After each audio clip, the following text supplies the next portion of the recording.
A missionária sueca perseguida no Brasil, internada em hospício e esquecida pela história, Frida Maria Strandberg Wingren morreu aos 49 anos, no dia 30 de setembro de 1940, na Suécia, nos braços da filha.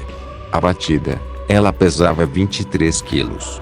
No decorrer dos 5 anos anteriores, entre idas e vindas em um hospital psiquiátrico de Estocolmo, a missionária sueca perdera quase 40 quilos. Ela fora internada pela primeira vez no dia 12 de janeiro de 1935, levada da estação central da cidade, quando tentava tomar uma trem que a levaria para Portugal, de onde, acredita-se, pegaria um navio de volta para o Brasil. Sexo, infanticídio e religião. As revelações de um diário secreto descoberto em castelo francês Suécia orienta a população a se preparar para a guerra e distribui panfletos de alerta casada com o sueco que fundou, em Belém do Pará, a Assembleia de Deus. Frida se tornou uma das mais importantes lideranças da igreja no decorrer dos 15 anos em que esteve no Brasil. Ajudou a construir o ministério no Rio de Janeiro, comandava um jornal e pregava em praça pública. Suas atribuições, muitas até então reservadas apenas aos homens, entretanto, desagradaram pastores brasileiros e suecos, fizeram com que ela fosse perseguida e pressionada a voltar a seu país de origem, onde teve um fim trágico. A história da missionária passou décadas esquecida e, nos últimos anos, vem sendo resgatada tanto na Suécia quanto no Brasil.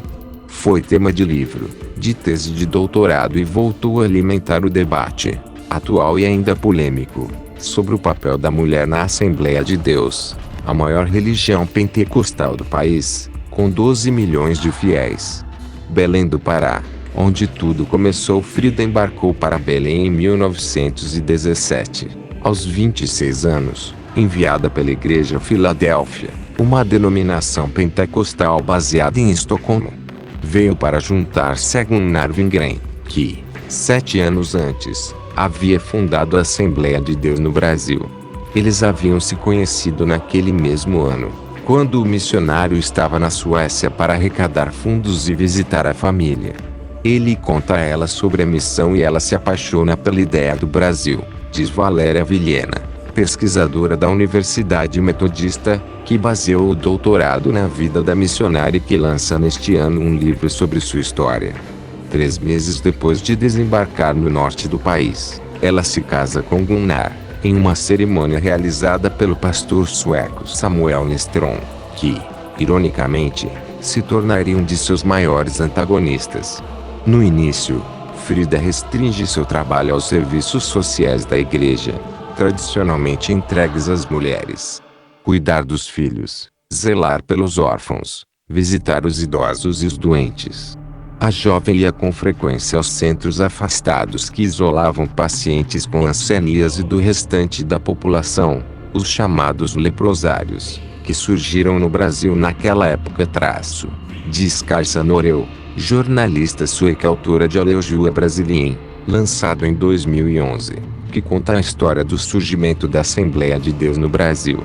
O marido, missionário por vocação, na definição de Vilhena, estava constantemente viajando, buscando expandir o trabalho da igreja. A saúde frágil fazia com que ele quase sempre voltasse para casa doente. As particularidades da região que escolheu para pregar não ajudavam. Pegou malária diversas vezes.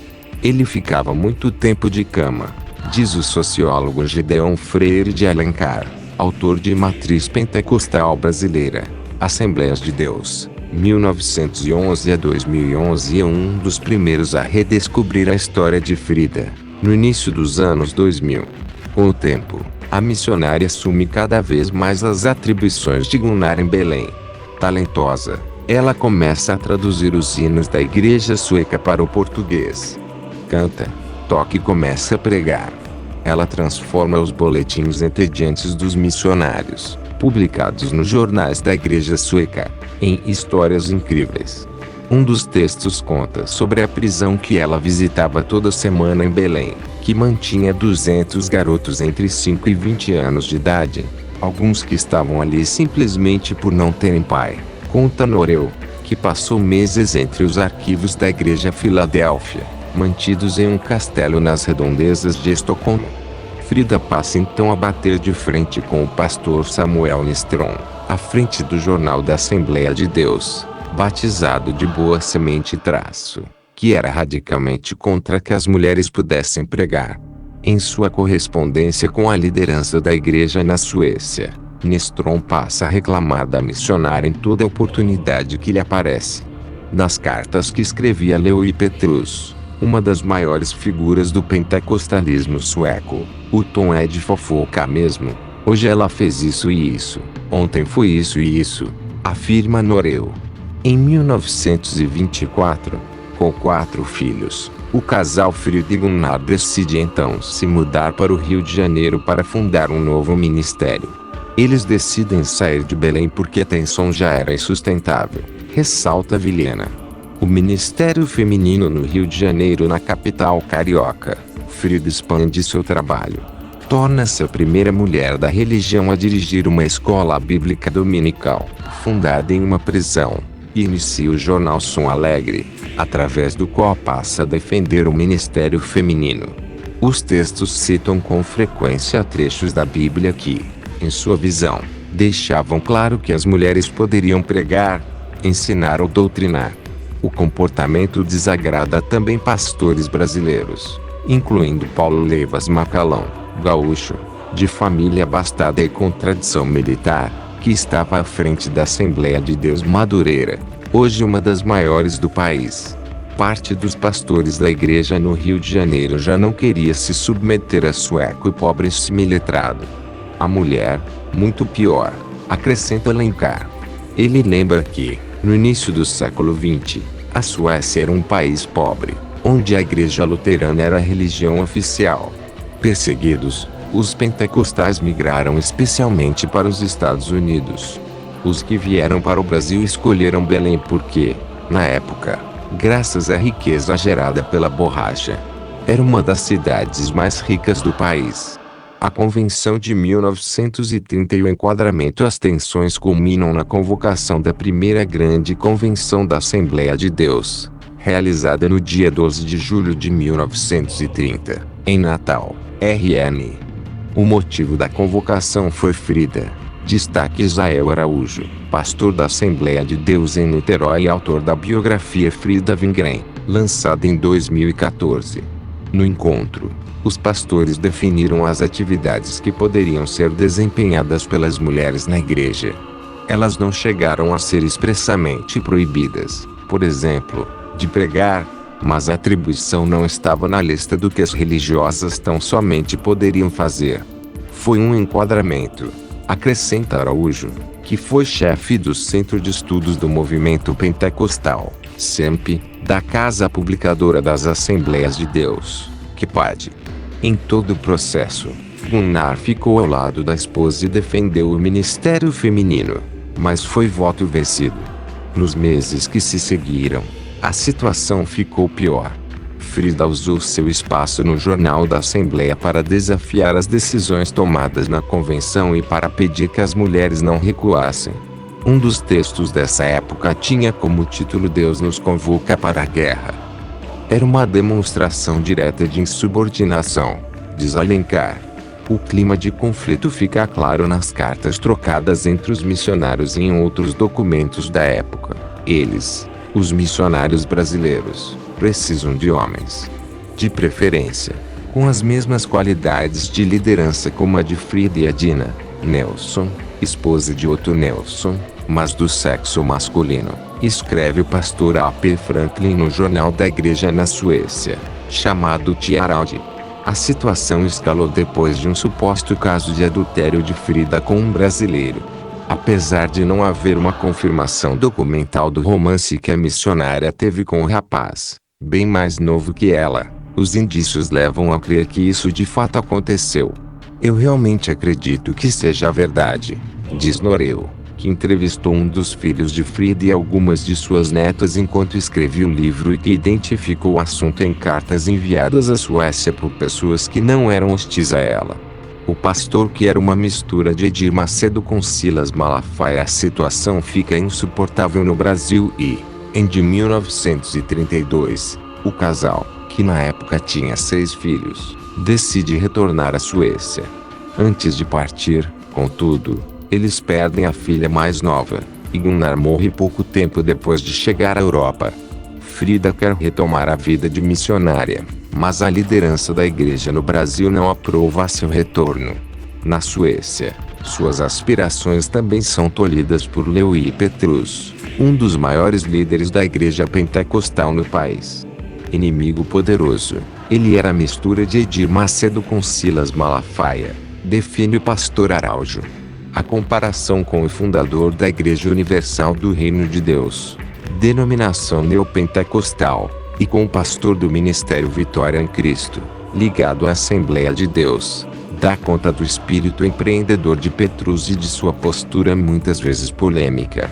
Em 1964, Petrus fundaria o Partido Democrata Cristão Sueco, o Kristdemokraterna, de centro-direita. Diante dos reiterados pedidos de Frida, o líder afirma que seu trabalho no Brasil havia prejudicado a missão e dá-lhe um não definitivo. Ela levanta então recursos por conta própria e decide ir para Portugal. O hospício e o esquecimento. Detida na estação de trem de Estocolmo, ela já sai com uma camisa de força em direção ao hospital psiquiátrico. A igreja lhe tira a guarda dos filhos e doa todos os seus pertences. Para Kajsa Noreu, é difícil dizer se, naquele momento, Frida realmente tinha algum tipo de doença psiquiátrica.